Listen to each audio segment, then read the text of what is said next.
Hi, I am Bria Bryant, Global CMO at Assembly. We are here in sunny Miami for the Possible Conference. I'm seated here with Pete Beeney, the North America Head of Commercial for Livewire. And we are just going to talk a little bit about gaming and some of the really interesting and exciting things that they have going on. So tell us a little bit about Livewire. So Livewire, we are a 2-year-old startup based out of Sydney, Australia.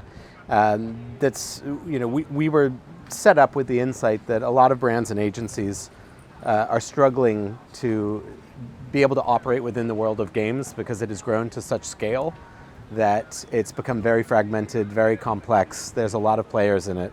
And just trying to help hold hands and be a resource to assist brands to show up authentically within the gaming ecosystem. Amazing. What's the most interesting thing that you all have done in gaming? We've done a lot, particularly in our home market of Australia, that I've been, that the company is extremely proud of, and for good reason. I think everyone has their favorite for different reasons. I think my favorite was work that we did with ANZ Bank, so it's a top 3 retail bank in Australia. Within NBA 2K, it was a phenomenal success of a campaign, what I think stood out for me within that piece of work was that whilst we were able to work with a financial institution, which comes with a lot of challenges that relate to compliance and legal, and run something that was really, really authentic for the NBA 2K gamer. And that is not something that you would expect from a financial institution. So I think for me, it's a proof point that any vertical and any brand can be successful within games as long as they take the right approach and they respect the gaming audience and the gamer themselves. But it was successful in a lot of ways. We reached their CRM sign-up goal within a matter of days. We're able to drive a great deal of social amplification for the campaign. So it just was able to drive so much attention for ANZ Bank and all the signups that they wanted. So it was kind of upper funnel and lower funnel, and it was a bank, right? And so I think for those reasons, that campaign has been the real standout for me. Amazing, amazing. I love that. And I think authenticity is so important. So the fact that you all were able to do that within a gaming context for a bank is really cool. I would love to know more about the metaverse and Web3 and virtual worlds and mixed reality and all of these buzzwords that we're hearing so much about. How does that fit within the work that you do every day?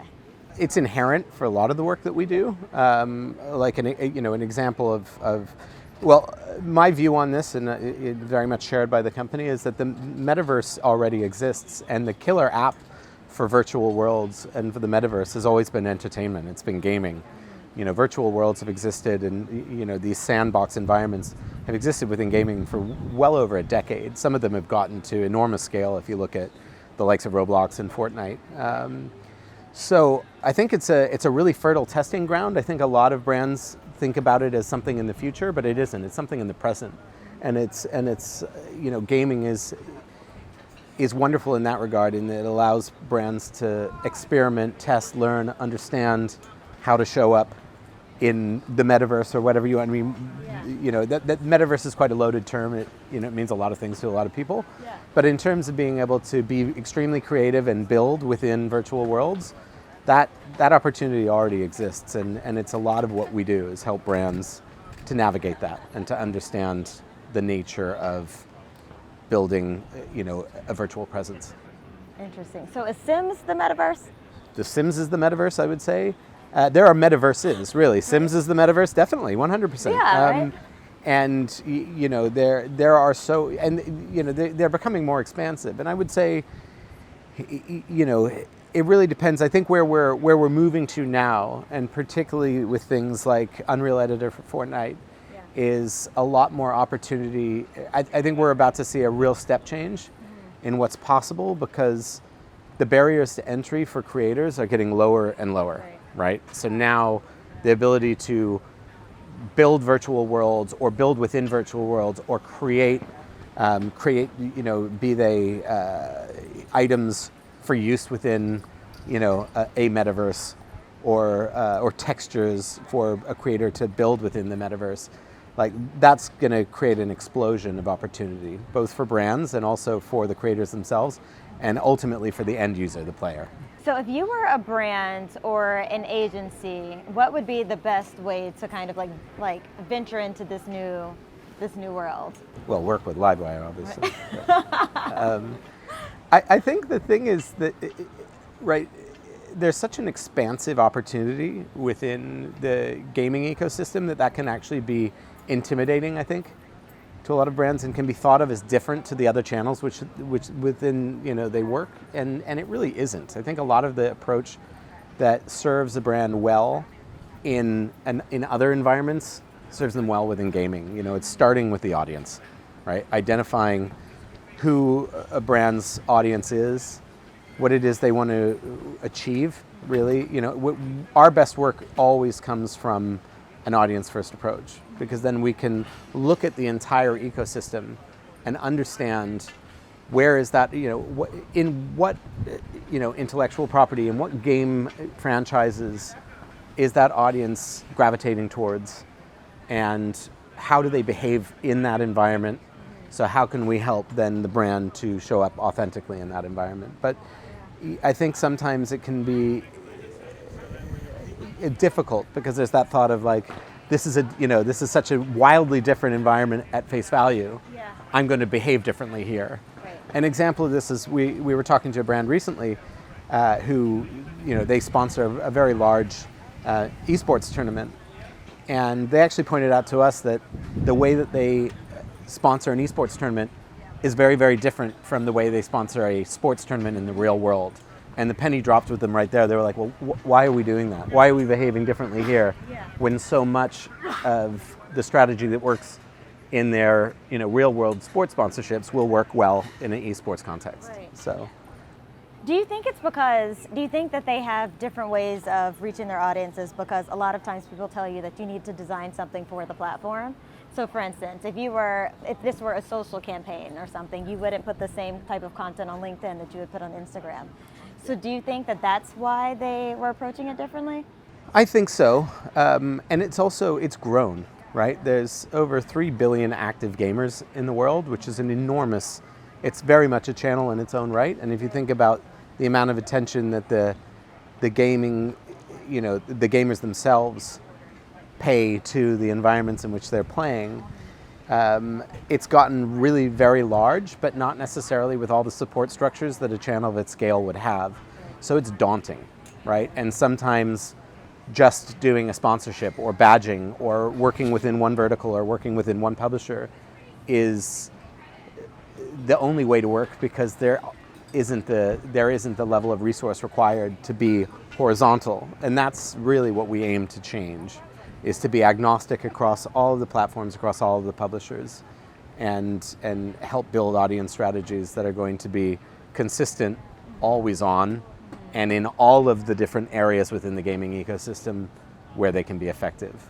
And I think both agencies and clients need help and need resource. They need more sets of hands within the gaming environment. But ultimately, gaming as a sector has grown without needing marketers.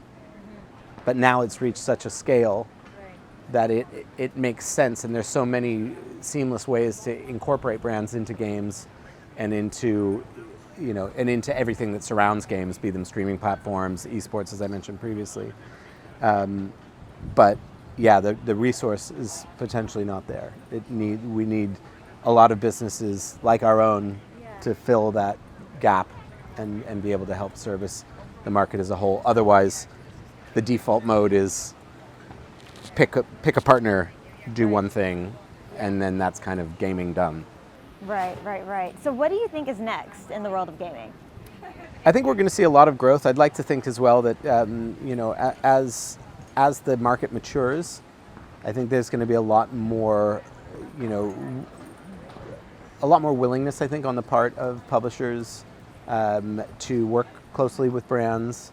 I think there's a lot more marketing revenue going into the channel as well, which brings opportunity for both those the platforms that advertise within games, a lot of our partners and publisher partners, and for brands themselves. So I think that as the opportunity becomes more and more apparent, there will be more money, and with more money becomes, we'll see more and more really, really successful campaigns. What we'd like to see is, more Cannes Lions winners that are gaming related, and just more focus on the industry as a whole across creative media. That's where I think we're moving to.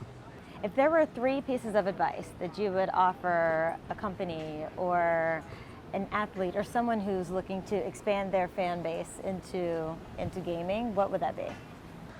Respect the gamer, number one. I think, there's a trade-off to some extent in that gaming is highly attentive, right? Which is what every brand wants. But it also is an environment where interruption is not tolerated.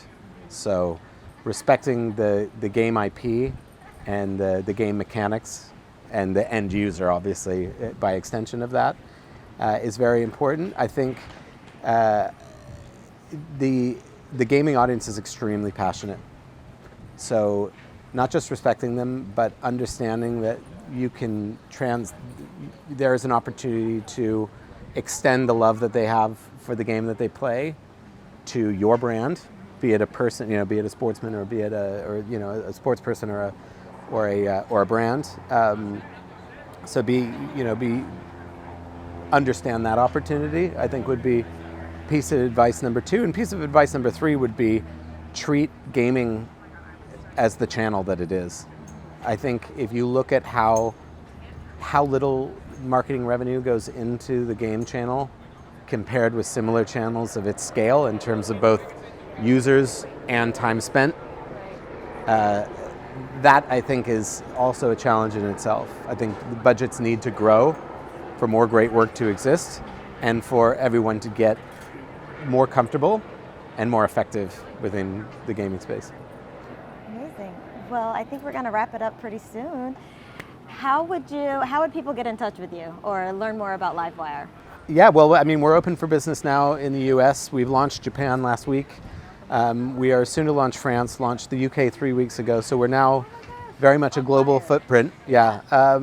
So I would say, the best thing to do is to reach out to us. We work with brands direct, we work with agencies. We have some really interesting partnerships that I'm sadly not able to talk about yet, but will be made public in the next week or so. But yeah, just reach out to us. We work with every partner under the sun when it comes to gaming, because we really just want to see the whole sector grow. I think that's ultimately what we're all about. So just find us on LinkedIn, or we're at livewire.group is our website. And yeah, we'll work with anyone, because we want to see more and more effective advertising within gaming. Pete, thank you so much for your time. It was a real pleasure. Thank you. Thank you.